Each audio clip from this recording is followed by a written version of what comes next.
The last whisper of summer was a cruel, mocking silence in the Appalachian highlands. The sun, a brutal orange orb, bled through a hazy sky, but down in the deep hollows and along the overgrown trails, a profound and ancient darkness already lay in wait. It was a Saturday in late August, the kind of day that promises a final burst of life before the inevitable descent into fall. For most, it was a day for barbecues and last-ditch adventures. For 22-year-old Daniel Miller, it was the day he would vanish. He had planned a simple, two-night solo backpacking trip to clear his head, a routine escape from the pressures of his final semester. He was a veteran hiker, intimate with the contours of the landscape, but the Appalachians are a land of secrets, and some of them are meant to be kept forever. His family knew his plan, his route, and his timeline. He was to be back by Monday evening. When Tuesday morning came with no word, the first flicker of anxiety ignited. By Wednesday, it was a bonfire of dread. The search began as all searches do, with hope. Volunteers, local law enforcement, and search and rescue teams fanned out across the dense, unforgiving terrain. Helicopters crisscrossed the sky, their rhythmic thrum a desperate, mechanical heartbeat against the quiet indifference of the mountains. They found nothing. No misplaced backpack, no broken branch, not even a footprint. It was as if Daniel Miller had not simply gotten lost, but had ceased to exist. His absence was a perfect void, a vacuum that sucked the air from his family's lungs and the hope from their hearts. The mystery was a weight, pressing down on the collective consciousness of the small community, a narrative without a resolution. For weeks, the search continued, powered by the sheer will of a grieving family. They plastered posters with Daniel's smiling face on every lamppost and store window, his youthful optimism a stark contrast to the grim reality. They followed every tip, no matter how outlandish, driven by the desperate hope that a single, solitary clue would break the silence. The trail grew cold. The volunteers went home, their energy and optimism drained. The police investigation filed Daniel's case under missing persons, a bureaucratic phrase that felt like a death sentence. The mountains had won. The story of Daniel Miller became another grim local legend, a cautionary tale whispered around campfires. Time, the great anesthetizer, began to blur the edges of the tragedy. 7 years passed. The posters faded, peeled, and were torn down. The memories of Daniel's laugh and his dreams became a delicate, almost painful thing to touch. His parents, still living in the shadow of his disappearance, had learned to live with the unanswered questions. They had built a life around a void, a silent testament to a grief that never truly ends. But the mountains, they remembered. The wind that whispered through the pines, the streams that carved their way through stone. They held the memory of Daniel's last steps. And in the heart of that memory, something new was beginning to stir, something that would tear open the old wounds and expose a truth far more sinister than anyone had ever dared to imagine. It was in the third week of September, 7 years after Daniel Miller vanished, that the first tremors of this new reality began. 3 young men, amateur spelunkers and urban explorers, ventured into the same remote region of the Appalachians. Their mission was not to find a missing person, but to document a series of little-known limestone caves, their existence a well-kept secret among local adventurers.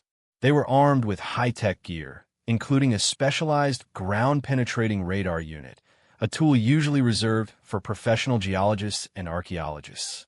They were searching for anomalies, for hidden passages and undiscovered chambers deep within the earth. Their day had been a series of expected failures and minor victories. They had mapped a few small caverns, their cameras capturing the shimmering calcite formations and the otherworldly silence. As evening approached, they were preparing to pack up, their energy flagging when the radar unit began to scream. It wasn't the rhythmic, expected sound of rock and sediment. It was a frantic, irregular series of beeps, a signal of an object that defied geological classification. The screen showed a dense, metallic anomaly buried just a few feet beneath the surface, near the entrance of an unassuming cave entrance hidden behind a thick curtain of rhododendron bushes. The men, their weariness forgotten, exchanged a look of pure, unadulterated curiosity. They had stumbled upon something extraordinary. They began to dig, their small, handheld shovels tearing at the leaf litter and soft topsoil. The digging was slow, painstaking work. The dirt was thick with a network of ancient roots. The air, already heavy with the coming of night, grew colder, and a palpable sense of unease settled over the trio. They were no longer simply explorers. They were excavators, peeling back the layers of a mystery they couldn't yet comprehend. After what felt like an eternity, the shovel struck something hard. The sound was not the dull thud of rock, but the sharp, resonant clang of metal on metal. They worked faster, their movements frantic, revealing the object piece by piece. It was rusted, caked in 7 years of Appalachian mud, but its shape was unmistakable. It was a metal antenna, the kind that once protruded from the top of a small, handheld radio. The air grew still, the silence now deafening. A chilling recognition dawned on one of the men. He had seen a picture of a similar radio on one of the old missing person posters. He pulled out his phone, his fingers shaking, and searched for Daniel Miller. The images flooded the screen, and there, in a grainy photo, was Daniel holding a radio with the exact same model of antenna. The discovery shattered the silence of the wilderness. It was a perfect, terrible coincidence, a shard of the past violently resurfacing.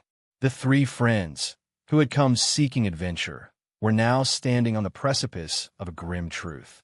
The radio was not just an artifact. It was a ghost, a physical link to a story that had been buried by time. They called the local authorities, their voices tight with a mixture of fear and adrenaline. The quiet hum of the forest was replaced by the wail of sirens, the red and blue lights of patrol cars, a garish intrusion into the natural landscape. The police arrived, and the solemn ritual of a crime scene investigation began.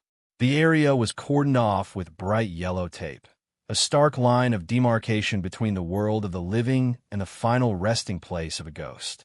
The discovery of the antenna was only the first chapter of a much longer, darker story.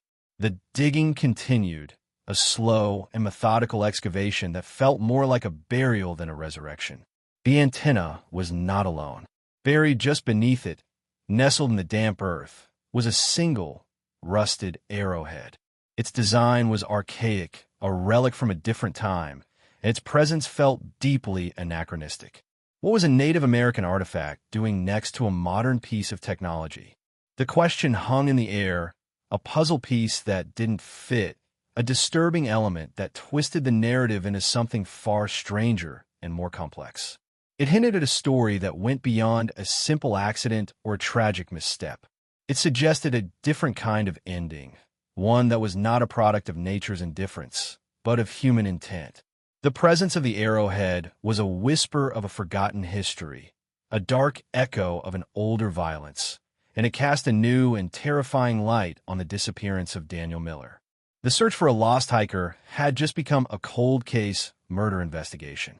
The emotional weight of the discovery was crushing. For Daniel's parents, the renewed interest was a cruel double-edged sword. It was a flicker of hope that their son's story would finally have an ending, but it was also a gut-wrenching confirmation of their darkest fears. The simple act of a police officer showing up at their door after 7 years was enough to bring a lifetime of grief to the surface. They were told in a sterile, professional manner that the investigation was being reopened, not as a missing persons case, but as a homicide. The words hung in the air, heavy and final, a confirmation of the quiet certainty they had carried in their hearts for so long.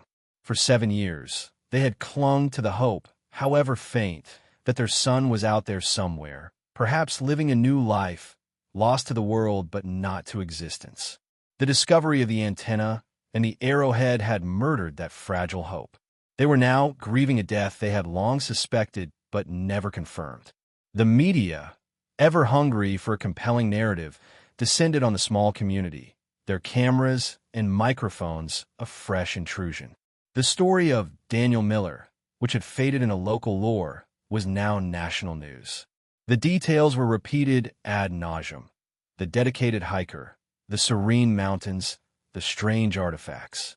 The narrative was simple, a classic true crime mystery, but the reality was far more complicated, far more painful. The emotional strain on Daniel's family was immense. They were forced to relive the most harrowing days of their lives, their private grief laid bare for public consumption. Yet, there was also a fierce, protective defiance in their grief. They cooperated with the investigators, their every action fueled by a single, burning desire to know what happened. They spoke of Daniel not as a victim, but as a son, a brother, a friend, a way of reclaiming his humanity from the sterile facts of a cold case. Meanwhile, the investigation proceeded with a renewed sense of urgency. The small police department, which had long ago filed the case away, was now under intense scrutiny. The initial search had been thorough, but it had focused on a simple lost hiker scenario. They had not been looking for a crime scene. They had not considered that the quiet, unassuming trails could be a place of malice. The new lead detective, a grizzled veteran named Thomas Blackwood, approached the case with a grim determination.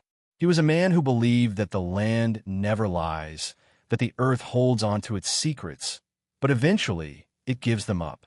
He ordered a meticulous, inch-by-inch excavation of the area surrounding the cave entrance. The scene was a hive of activity, a mix of uniformed officers, forensic experts, and archaeologists. The sheer scale of the operation was a testament to the gravity of the discovery. They weren't just looking for human remains. They were looking for a story. And the earth, slowly and deliberately, began to tell it. The excavation revealed more than they had hoped for, and more than they could have possibly prepared for. The initial find, the antenna and the arrowhead, was just the beginning. The soil, once a blanket of anonymity, now yielded its terrible harvest. A few feet from where the first artifacts were found, they uncovered a cluster of personal effects, buried with a calculated, almost reverent care. There was a small, well-worn compass, its glass face cracked, a tarnished silver pendant, its chain broken, a rusted pocket knife, and then a single, waterlogged wallet. Inside, the laminated driver's license, though faded, was still legible. It was Daniel Miller, the final, unequivocal piece of the puzzle. The discovery was met with a collective gasp. It was a moment of profound, painful certainty. The artifacts were not just evidence. They were relics, fragments of a life that had been brutally cut short. The presence of the wallet, in particular, was a chilling detail. It was not a casual loss. It had been intentionally buried, placed with a kind of deliberate, chilling malice. This was not the work of a random predator, a stranger who stumbled upon a lone hiker. This was something different. The killer had taken the time to collect Daniel's belongings, to arrange them like a morbid memorial. The act was a strange blend of reverence and violence, and it suggested a dark, ritualistic element to the crime. The psychological profile of the killer began to form in Detective Blackwood's mind. Someone who was not just a murderer, but a collector, a man who derived some sick satisfaction from the ritual of burial. The discovery of Daniel's belongings, however, was still not the most disturbing part of the excavation. As the teams dug deeper, the ground revealed something even more shocking, a secret so dark and unsettling it threatened to unravel the entire investigation. They found human bones, but they were not Daniel's. Forensic anthropologists confirmed that the remains were far older, a collection of skeletal fragments from at least 2 different individuals. The bones were carefully and deliberately arranged, and they showed evidence of ancient tool marks. It was a burial site, a place of historical significance, and it had been disturbed perhaps hundreds of years ago. The discovery of the old remains and the presence of the arrowhead created a new and terrifying hypothesis. Daniel Miller's murder was not a random act of violence. It was a secondary crime, a brutal modern act superimposed on an ancient, hallowed ground. The killer had not just murdered Daniel. He had incorporated his body into a pre-existing ritual, a macabre reenactment of a long-forgotten past. The questions multiplied. each one more frightening than the last. Who was his killer? What was his connection to the ancient burial site? What was the significance of the arrowhead? Was Daniel Miller's disappearance a carefully planned act? A hunting expedition? The new information twisted the narrative into a new and terrifying shape. The mystery was no longer a simple search for a missing person.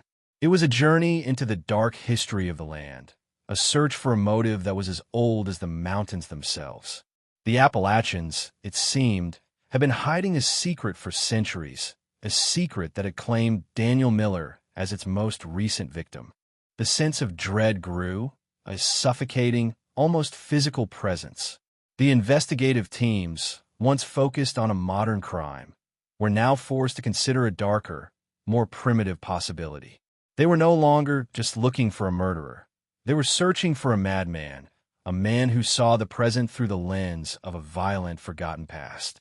The discovery of the ancient burial site shifted the entire investigation, transforming a seemingly modern homicide into a chilling archaeological mystery. Detective Blackwood, a man who dealt in facts and evidence, found himself in a world of folklore and legend. The arrowhead, once a curious anomaly, was now the central piece of the puzzle. It was an artifact of a long-lost tribe, a people whose history was a faint whisper on the wind. The forensic anthropologists, specialists in ancient cultures, were brought in not just to analyze the bones, but to help decode the meaning behind the killer's actions. They theorized that the killer was a collector, a man obsessed with the past, who was not just recreating a ritual, but living it. The details were grim. The two older sets of remains were from different eras, suggesting a repeated, almost cyclical pattern of violence. The burial was methodical, a conscious act of placement. This wasn't a quick, desperate act of a man trying to hide a crime. This was an act of reverence, a twisted tribute to a dark and violent history. The case went from being a straightforward criminal investigation to a multi-agency effort, with anthropologists and historians working alongside police detectives. They began a deep dive into the local history, scouring old land deeds, historical society records, and even local legends. They discovered a long-forgotten Native American story, a myth of a vengeful spirit who guarded a sacred hunting ground. The legend spoke of a ritual of sacrifice, of a life given to the mountains to appease a vengeful force. It was a story that had long been dismissed as folklore, a campfire tale to spook children. Now, it felt terrifyingly real. The possibility that the killer was not just mentally unstable, but was acting out an ancient ritual was a chilling thought. It changed the motive from something simple and understandable, greed, jealousy, revenge, to something ancient and primal. Daniel Miller's disappearance was not a random act of violence. It was a carefully selected sacrifice. He had been chosen not for who he was, but for where he was. He was an offering, a life given to the mountains in a horrifying and anachronistic ritual. The investigators were now looking for a ghost, a man who lived in the past, a killer who believed he was an instrument of an ancient will. The search for the killer became a hunt for a shadow, a man who moved unseen through the same woods he had haunted for years. The police began to interview every person who lived in the remote region, searching for anyone who fit the profile. A recluse, a historian, anyone with an unusual obsession with the land's history. The search was slow and painstaking. The residents of the Appalachians were a private, self-sufficient people, suspicious of outsiders. They were not easily swayed by the allure of a national news story. But as the details of the crime were revealed, a new sense of fear and unease began to settle over the community. The mountains, once a source of comfort and solitude, now felt like a place of dread. Parents warned their children not to venture into the deep woods. Hikers, once a common sight, became a rare breed. The mountains, which had silently held Daniel's secret for 7 years, were now whispering of a new kind of terror. The investigation, which had started with a rusted antenna and a pocket knife, had become a journey into a dark history, a search for a motive that transcended time itself. The true crime narrative had become a cautionary tale, a grim reminder that some ghosts never die, They just lie in wait, and they are always hungry for a new story. The hunt was on, and the killer, whoever he was, knew they were coming. The final act of this tragedy was about to begin, and it was a confrontation that would tear open not just a cold case, but the very soul of the Appalachian Mountains. The climax of the story began not with a bang, but with a confession. 3 weeks into the renewed investigation, a reclusive hermit named Silas Finch, a man known to the locals as the Mountain Man, walked into the police station. His face was a roadmap of hardship and age, his eyes a murky, distant blue. He didn't speak a single word. He simply placed a small, tarnished silver pendant on the counter, the same pendant that had been found buried with Daniel Miller's belongings. The air in the station grew thick with a tense, almost suffocating silence. The officers, who had been expecting a tip, were confronted with a confession far more profound than any statement could have been. Silas Finch was not a suspect. He was a witness, a man who had carried a secret for 7 years, and it had finally broken him. His story, told through a series of halting, gravelly whispers, was a gut-wrenching narrative of a life lived in isolation and a terrible discovery. Silas had stumbled upon Daniel Miller's body 7 years ago, not long after his disappearance. He was not a killer. He was a collector of secrets, a man who had come to the mountains to escape a life he no longer wanted to live. He had been hiking through the deep woods when he found Daniel's body, carefully arranged in the same ritualistic manner as the older burials. The body was still fresh, but it was clear that Daniel had been murdered. Silas, a man who had long ago chosen to live outside the rules of society, didn't call the police. He was afraid. He was a recluse, a ghost himself, and he knew that any involvement with the authorities would mean an end to his solitude. Instead, he did something else. He buried Daniel Miller, completing the ritual. He took a few of Daniel's belongings, the pocket knife, the compass, the wallet, and the pendant, and buried them with a kind of grim reverence. He took the radio and the arrowhead and buried them near the cave entrance, as a sort of morbid tribute, a memorial to a boy he had never known. The truth was far more complex than a simple murder. It was a story of a boy who had been murdered in a ritual and a hermit who had carried the secret, a silent witness to a crime that had been lost to time. The confession of Silas Finch did not solve the case. It simply opened a new, even darker chapter. He had revealed the truth of Daniel's death, but the killer was still out there.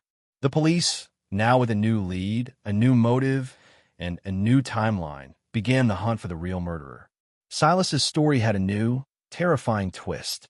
He had described the killer, a man who had a strange, almost unnatural connection to the land. A man who had looked at Silas with a chilling, predatory hunger. The killer had a peculiar physical characteristic, an old jag scar that ran from his temple to his chin. The hunt was on. The police, with a clear description and a new, detailed psychological profile, began to track down every man in the region who fit the description. The search was no longer for a ghost. It was for a flesh and blood monster, a man who had murdered not just Daniel, but at least 2 others before him, all in a brutal and anachronistic ritual. The final confrontation was inevitable, a collision between the modern world and an ancient, horrifying evil. The Appalachians, once the quiet backdrop to a lost hiker's story, were now the stage for a dramatic manhunt, a hunt for a serial killer who saw himself as a priest of a forgotten god, a man who was destined to spill blood in the name of the earth. The silence of the mountains was now filled with the sound of a desperate, final chase. The hunt for the truth had finally led them to the killer, but the journey had been a long, painful, and profoundly unsettling one. The final act of the story took place not in the mountains, but in a small, nondescript house on the outskirts of town. The manhunt, fueled by Silas Finch's detailed confession and the psychological profile of the killer, had led the police to a man named Arthur Vance, a quiet, unassuming historian who worked at the local museum. He was an expert on local folklore and Native American history. In his home was a treasure trove of artifacts, books, and meticulously organized research. He was the man with the jagged scar, the man who had been a ghost in his own community. When the police descended on his home, he offered no resistance. His arrest was a quiet, anticlimactic affair, a jarring contrast to the violent acts he had committed. But inside his home, the truth was laid bare. Arthur Vance had not just studied history. He had become it. His home was a shrine to his dark obsession. In a locked room, the police found what they were looking for: a collection of personal effects, each one carefully preserved and labeled. They were the belongings of the other victims, the two sets of ancient remains found at the burial site. Arthur had not just found the burial site. He had unearthed it, and he had carefully replaced the remains with a gruesome tribute. The final, terrible piece of evidence was a series of journals, filled with Arthur's intricate, almost insane ramblings. The journals were a descent into madness, a journey into a mind that had been consumed by a dark and violent past. He wrote of his belief that the mountains were a living, breathing entity, a vengeful god that demanded a blood sacrifice.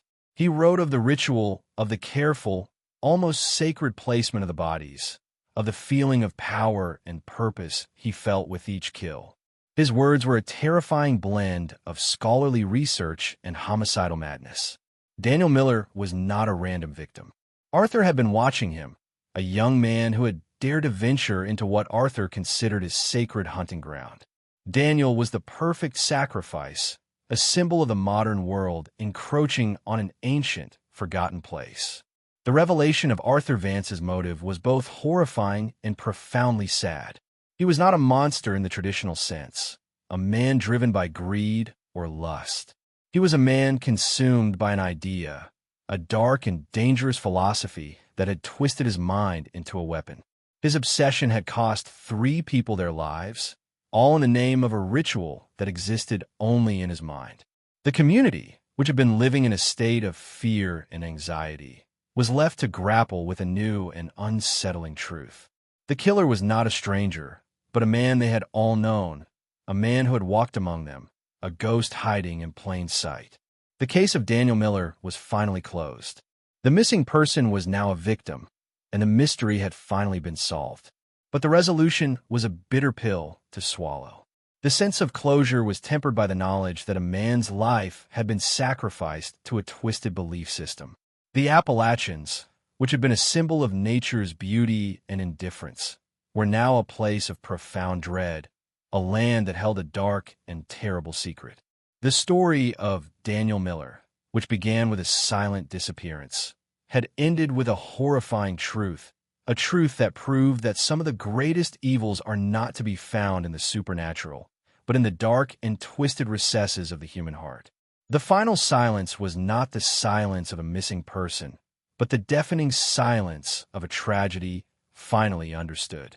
The mountains, which had kept the secret for so long, were now a tomb, and the ghost of Daniel Miller had finally found his rest, his story a permanent part of the dark, unsettling tapestry of the land.